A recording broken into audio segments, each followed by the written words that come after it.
တော်ပရိသတ်တွေနားလည်အောင်လို့ကျွန်တော်ဒီတိုင်းလေးနေရာညှင်ချပါတယ်ပြီးရင်စက်ပုံစံဤကဒီ transistor ရဲ့11 pin number 2နဲ့နော်ဒိုင်အုပ်ရဲ့အဖြူရဲ့ပါလဲပဲပေါ့နော်ကက်တုံနဲ့ဆက်ပါတယ်နောက် pin number 3နဲ့ဒိုင်အုပ်ရဲ့အနှုတ်နဲ့ဆက်ပါတယ်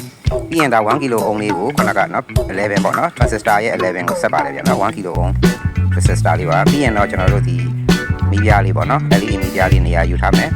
အဲ့လိုနေရာလေးချပြီးသားနဲ့တပြားနဲ့ကျွန်တော်တို့စက်ပုံစံဤကတော့ LED အပေါင်းကို1 kilo ohm နဲ့ဆက်ပြီးတော့ LED အနှုတ်ကိုတော့ transistor ရဲ့ pin number 1နဲ့ဆက်မှာဖြစ်ပါတယ်နော်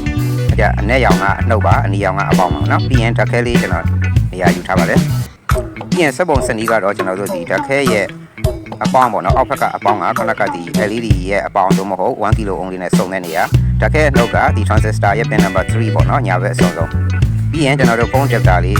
ယူထားပါတယ်စက်ပုံစံဤကတော့ဒီ phone adapter ကလာတဲ့အနီရောင်အပေါင်းကျိုးကိုခဏကဒီဓာတ်ခဲအပေါင်းသို့မဟုတ် LED မီဒီယာအပေါင်းနဲ့ဆက်ပါတယ်ဒီဖုန်း adapter ရဲ့အနှုတ်က transistor ရဲ့11နောက် pin number 2နဲ့ဆက်လိုက်ရင်ဒါ circuit လေးကပြည့်စုံသွားပါပြီเนาะပြီးရင်ကျွန်တော်တို့လိုအပ်တဲ့အချိန်မှာဖွင့်ရင်လည်းဆိုရင်တော့ခလုတ်ကလေးကို1 kilo ohm နဲ့ဓာတ်ခဲကြားမှာခလုတ်ကလေးထည့်လို့ရပါတယ်เนาะမီးလာပြီဆိုရင်ဒါမှိတ်သွားမယ်ပေါ့เนาะချက်ချင်းအားသွင်းနေမယ်ပေါ့เนาะမီးလာရင်အားသွင်းနေပဲအားသွင်းပြီးတော့ LED မီးပြားလေးကမှိတ်နေမှာဖြစ်ပါတယ်เนาะ